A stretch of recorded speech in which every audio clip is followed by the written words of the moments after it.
Hello, my name is Alexander Sainishvili. I am a student in the Master's Program from Innovation Entrepreneurship here at ESMT. I'm in my first year of studies, and today I have the unique chance to ask some questions to the Program Director of Master Studies, Tino, and hopefully I'll get some information that is both interesting to me as well, and hopefully to you as well. Alex, thank you so much for having me. I still remember your application in this sense, and I'm happy to be here today and spend some time answering your questions. As you know, there's quite a lot of change going on in the world right now. There's a lot of new trends emerging, especially in business. Could you maybe talk a little bit about how ESMT is adapting its master's programs to keep up with, or maybe even stay ahead of these trends? Sure. Very good question, first of all, to start with. I think it's one of the important aspects for business schools to always keep an ear on the market, and there are various ways in which ESMT does that. I'm going to just mention two, otherwise it's probably going to be too long. But one of the main ways of doing it is through what we call the Program Advisory Committee. Together with the faculty leads that you know, and myself, we basically have created what we call the PAC, which consists of members of the founding companies as well as alums from the respective programs, as well as the advanced master programs that we have. And with the Program Advisory Committee, we have several talks around how basically the skills and the needed competencies are developing for managers and leaders to still basically create the value that they need to create and understand the environment in which they need to work. And through those dialogues, we basically bridge the gap between theory and practice on a constant basis, and basically also remind ourselves to keep thinking outside of the box with an ear on the market through the committee members with whom we have these conversations. On the other hand, and you are probably maybe a little bit tired of that already, we actually have a lot of feedback loops with our current students. We take our students as one of the main sources as well, to understand what works, what doesn't work, what needs to be further strengthened, but as well where we maybe need to shift gears in one way or the other in order to advance the programs that we have created. Sometimes the feedback, to implement the feedback, takes a little longer. Sometimes our hands are tied, but it is a pivotal, let's say, point that we're making when it comes to really listening to the students that we have, their feedback, as well as the Program Advisory Committee members, and as such the market in general, to stay as relevant as possible. Actually, to talk a little bit, you mentioned there are alumni on the committee as well. And as you know, in a business school, it's incredibly important to have a strong network, especially probably the best network will be alumni. Quite a lot of them have the capabilities to support current students. Could you talk what chances and opportunities the current students have to engage with those alumni? A very good question. And yes, I mean, coming to business schools is oftentimes all about the network as well that you are able to acquire while being here. And the way we're trying to basically connect the alumni community with the current cohorts in that regard is through also multiple layers. On the one side, career fair, for example, right? You might have seen this already. We have it twice a year. We invite a lot of alumni back that are obviously working currently in order to share their company experiences, but also to hire students for jobs upon graduation, for consulting projects, or for internships on that matter. Through the Alumni Association, we also recently created this mentor program, Mentor Map, right, where we actively connect alumni, other stakeholders with current students, again, as we believe in this this exchange of best practices, but as well to basically just connect opportunities with each other on that front. In Berlin particularly, but also in other cities in Germany, we have what is called Stammtisch, which happens on a Thursday, and where actually a lot of the alumni come together, but we also actively encourage current students to engage with the alumni community during that day, and as such, again, make friendships or business connections or networks in that sense. And I think it's very important to understand that as part of this community that we're trying to build, we actively are looking for support and nurturing and expecting that from basically every member of this community, as in the end, it is about all supporting each other, finding opportunities, and as such, maybe creating impact much faster by putting maybe the right current student into the right, so to speak, job that maybe an alumni can facilitate. So these are a couple of ways. There are also obviously other events that the Careers Management Center creates, right, through, let's say, Executive Insight series, wherein we invite alumni to come back. But I think there is a lot about this interpersonal connection that happens maybe through the Stammtisch or through the career fair or through the mentoring program, where hopefully a lot of the magic happens. ESMT as an international university has got quite a large student body from many different nationalities, but maybe I'm also an example of that. Could you maybe talk how that diversity and having this many different cultures, nationalities represented evolves and enhances the student experience? Sure. I would start off by saying that at ESMT, diversity is something that is appreciated and looked for in every candidate that we actually admit to this institution. A desire to see differences as bridges and sources for, let's say, value and personal growth. And because of that, like you mentioned, across all of the MSc programs, the international student body is about 80%. And that in itself creates a community of 40 to 45 different nationalities on campus. But as you were alluding to, students are much more than just their cultural heritage on that front. They come in because of that also with different working styles, study styles, life experiences on that end. And maybe things that they want to do, career path that they have in mind. We do think that it is one of the key pillars to bring these different and diverse talents together, as because of that, hopefully 1 + 1 = 3. And as such, maybe people find what they're looking for much faster through what others maybe have already accomplished. And you talked a little bit about the career paths.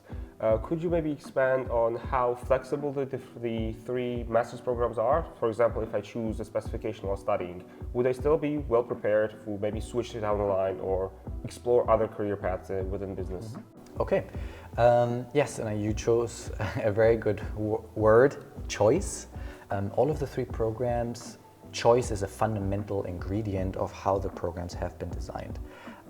Why is that the case? Choice requires self-reflection, and although this sounds trivial, choice requires trade-offs. If I choose something, I cannot choose something else. And because of that, as you have seen, a lot of the electives, core courses, skill seminars are open to choose across the different programs for all the students, because as you were alluding to, career paths differ.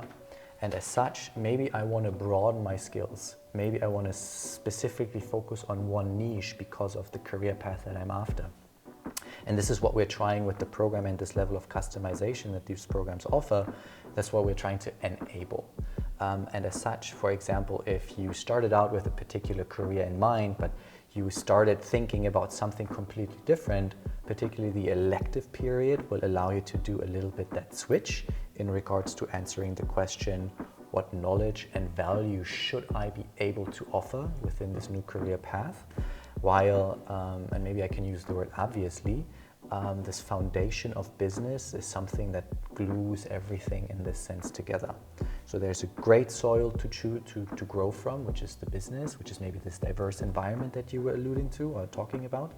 And then this customization basically allows students to really tailor their career path or their experiences to what hopefully they have found out to be their passion and the impact that they want to achieve. And maybe to harken back a little bit to the diversity, especially the diversity of the backgrounds from different people. For example, I was coming from a computer science background, and having this many different points of view and backgrounds is great for the experience, but there's also a need to accommodate all of it. Could you maybe expand a bit on how ESMT accommodates also different academic and professional backgrounds into its environment? Very, very logical question on that end. Because obviously we do need to homogenize a little bit, right? Allowing, so to speak, or appreciating different academic backgrounds brings in the challenge or the opportunity of needing to find a little bit of a common ground. On the one side, we have the faculty of the respective programs designed particularly in year 1, what we call the core courses, the foundational courses, in a way that allows students that don't have that particular background to be brought up to speed. While on the other side, they are still challenging enough for those who might have studied business already, right, which is about 40 to 50% of the student body, to still be challenged. we put somewhat of the responsibility, may even, also on the students themselves. And students that we're looking for, and I would say you're one of them. Thank you. They have the learning agility and the initiative and the understanding of where they need to invest some more time when they have realized that maybe some of the skills or the knowledge areas they're a bit behind.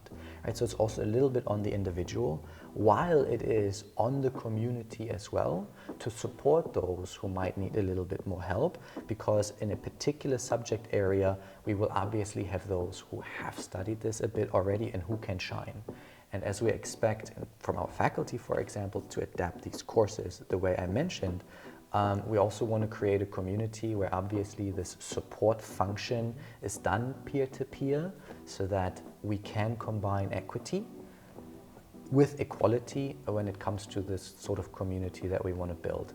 And as we progress, as you will know, right, you are now in your first year, the elective period becomes much more specialized on that end, so that basically after, I would say, the first term 1 and term 2, everyone is basically, so to speak, on the same level from which individually they can grow towards what it is that they want to grow into, through the specialization, through the customization that we have mentioned, culminating then in this big thing which is called the thesis, but the bigger thing which is called your next career move, so to speak.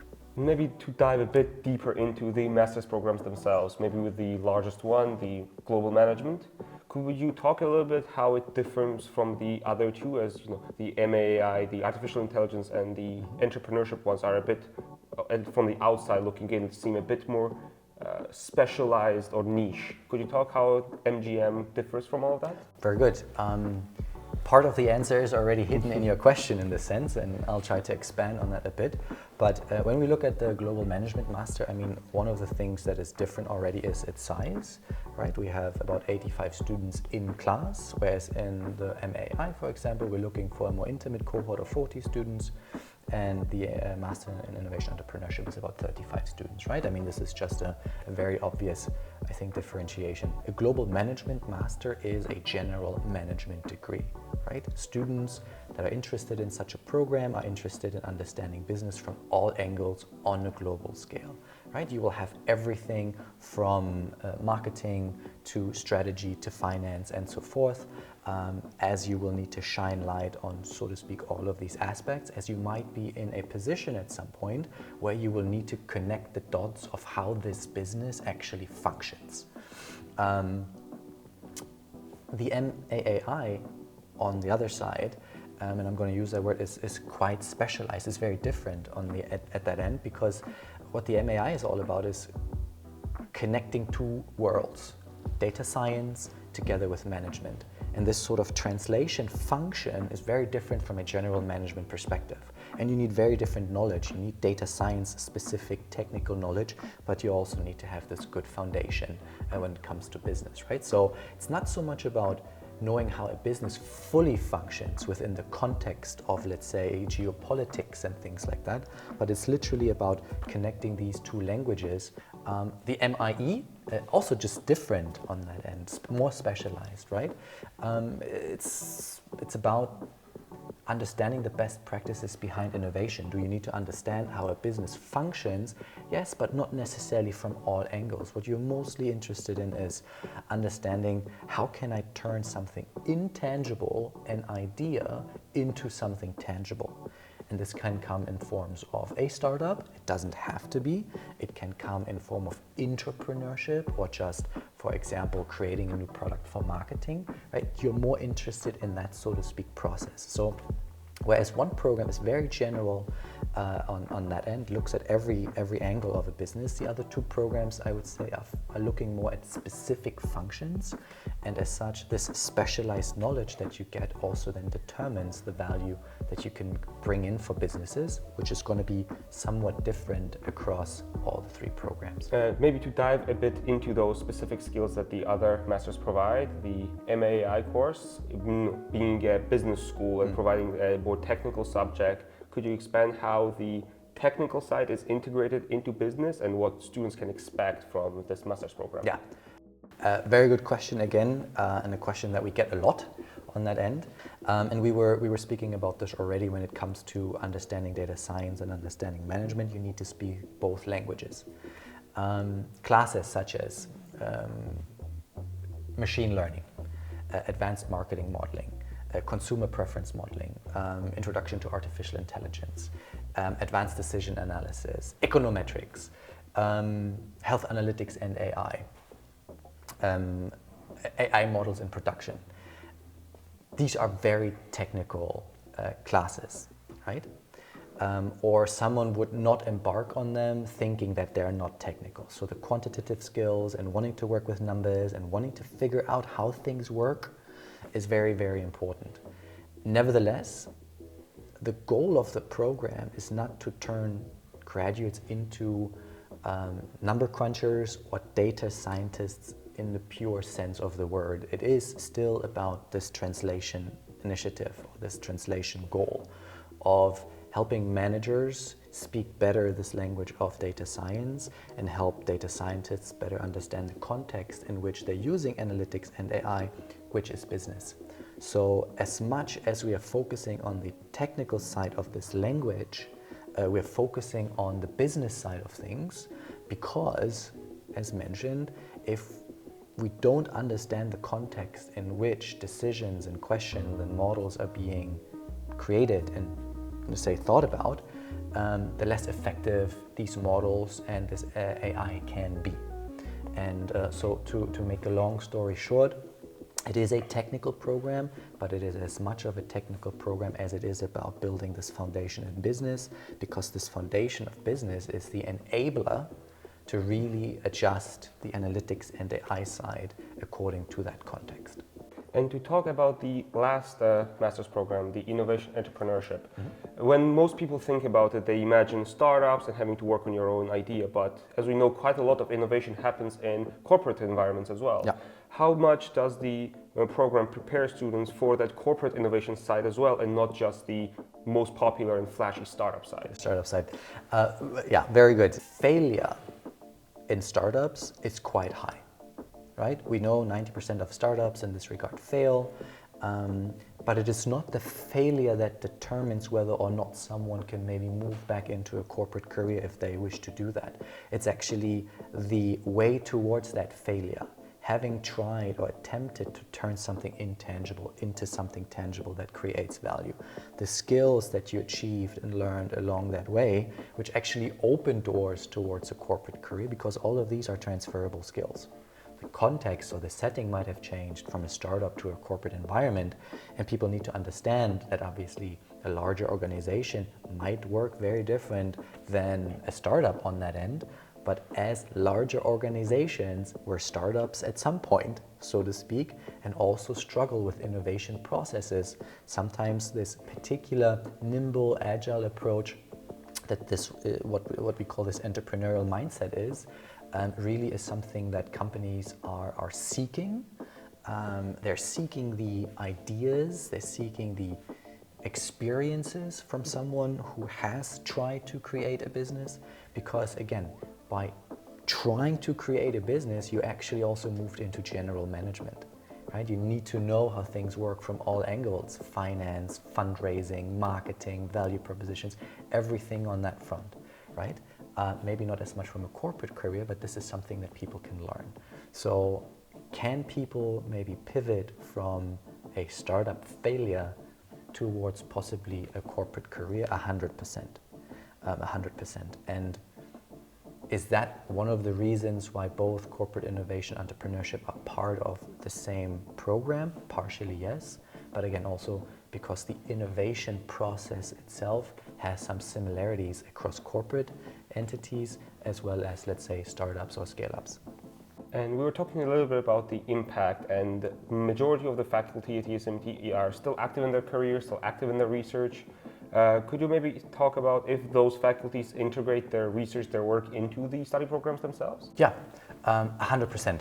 So there is, I would say, two ways in which faculty at ESMT integrate their research into, let's say, the specific courses. On the one side, I think this is quite obvious in this sense, anything that they learn and that they basically discover is something that they directly integrate into one of their courses, into the respective courses. On the other hand, however, for example, such as what Nazli is doing on health analytics and AI, this is her specific field of expertise, and she's creating an actual course around that. But to give you a few more examples on that front, if we take the Master in Analytics and AI, for example, we have Professor Boyacci. He is currently creating or doing an elective on sustainable operations via analytics, and his research on that is really focused on his expertise around circular supply chains. The faculty lead, Professor Stefanescu Kunze, for the MAI, also in her course on advanced marketing modeling, bases a lot of her insights on her experiences with customer analytics on that end. When we move to the finance side, or the Masters in Global Management, so to speak, the faculty lead, Professor Vaquero, in his course on alternative investments, uses a lot on his insights from his research around hedge funds, for example, whereas, and you have had his course, I think, already, Professor Vericourt recently published a book on framing, right, which he uses as big pillars, so to speak, in his course on judgment and decision making. On the Master in Innovation Entrepreneurship side, for example, we have Professor Sevelir.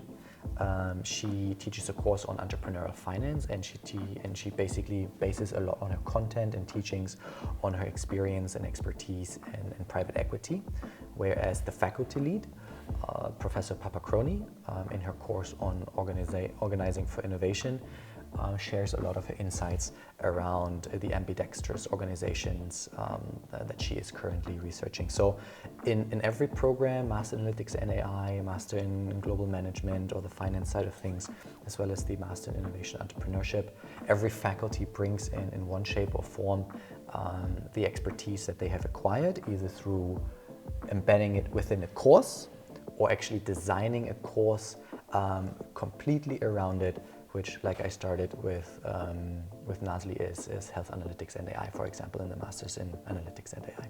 Thank you for your time. I think there was some information that was new even to me. So then I'll take that to my next year of studies, and looking forward to seeing you on campus even more. Awesome, Alex. Thank you so much as well. I mean, good luck with your Master in Innovation Entrepreneurship, and take me up on a coffee or something like that in order to keep the conversation going, even off the video. Absolutely.